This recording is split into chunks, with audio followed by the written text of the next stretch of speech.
What happens when a controversial comedian meets a royal rebel live on television? You get one of the most explosive, jaw-dropping interviews in talk show history. Prince Harry's recent appearance on Real Time with Bill Maher wasn't just another celebrity sit-down gone sideways. It was a collision between two worlds that never should have met.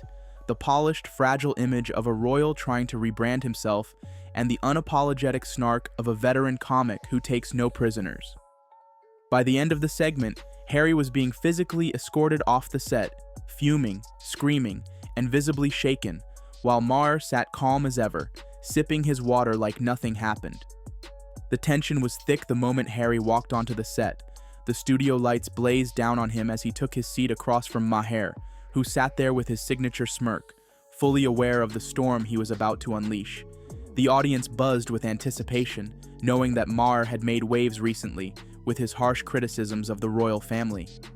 As the pleasantries ended, Maher dove right in, casually throwing out the first grenade. "Harry, you've spent years complaining about privacy, yet here you are on another talk show. Isn't that a bit hypocritical?" Harry's jaw tightened. "There's a difference between controlling your own narrative and having lies spread about you," he replied coolly. But Maher wasn't done. "Set the record straight?" he repeated with heavy sarcasm. "Because nothing says I want privacy like a tell-all book, a Netflix series, and interviews every other week. Come on, Harry, you can't have it both ways." The mood in the room shifted immediately. Harry's polite smile faded. "When someone attacks your family, your wife, your children, you defend them," he said, leaning forward. "Or you cash in on them," Maher snapped.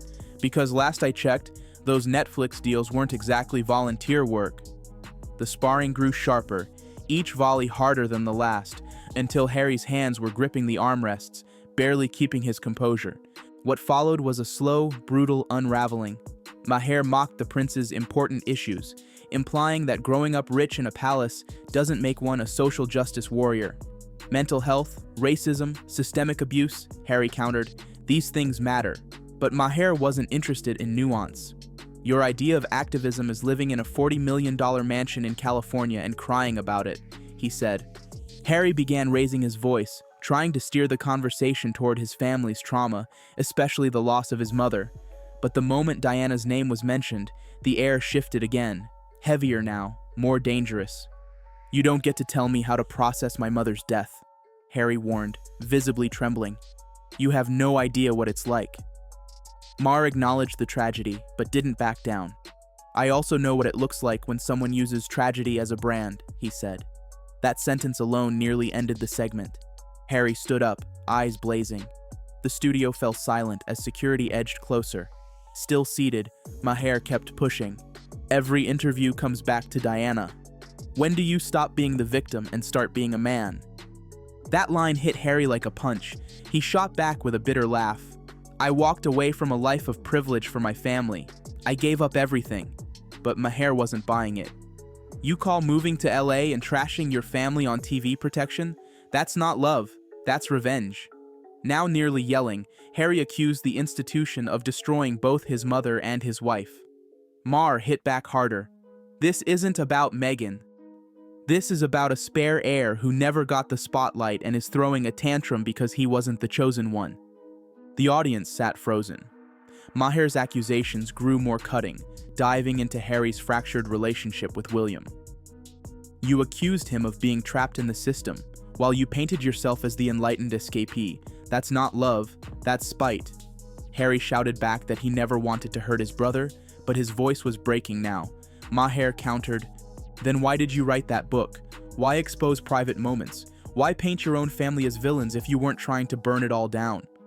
Harry tried to fight back, saying he served in the military, worked with charities, tried to do good in the world, but Maher waved it off. With taxpayer money, flying in private jets while preaching climate change, that's not service, that's hypocrisy. At this point, Harry had completely lost his cool. He called Maher disgusting and a hypocrite, but Maher only leaned in more. "You say you want privacy, but you made your private pain a public brand. You say you value mental health, but you've weaponized your trauma. You blame your father, your brother, the institution, but when have you ever taken responsibility?" That's when Maher's attack turned ruthless. He demanded Harry name a time he admitted he was wrong.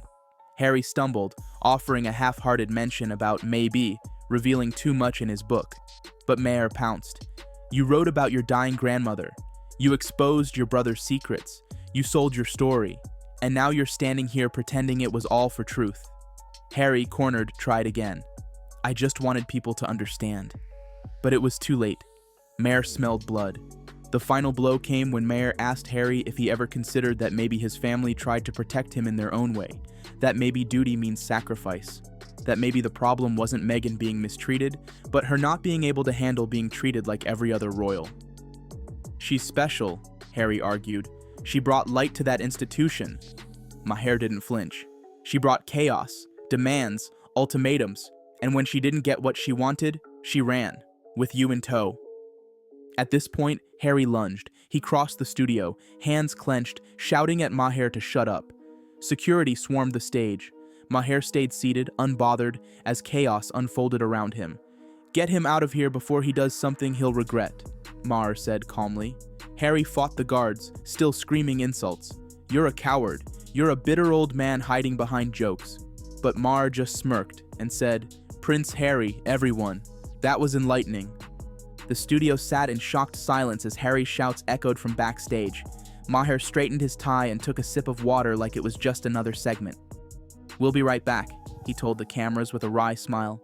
And just like that, a royal meltdown had been broadcast to millions. The backlash was instant and severe. Some blamed Maher for pushing too hard. Others said Harry had shown his true colors. Either way, the damage was done. Harry's carefully crafted image as a compassionate, misunderstood prince was now tangled in the aftermath of a televised rage explosion. And while Maher walked away with headlines and ratings, Harry walked away with his reputation in tatters.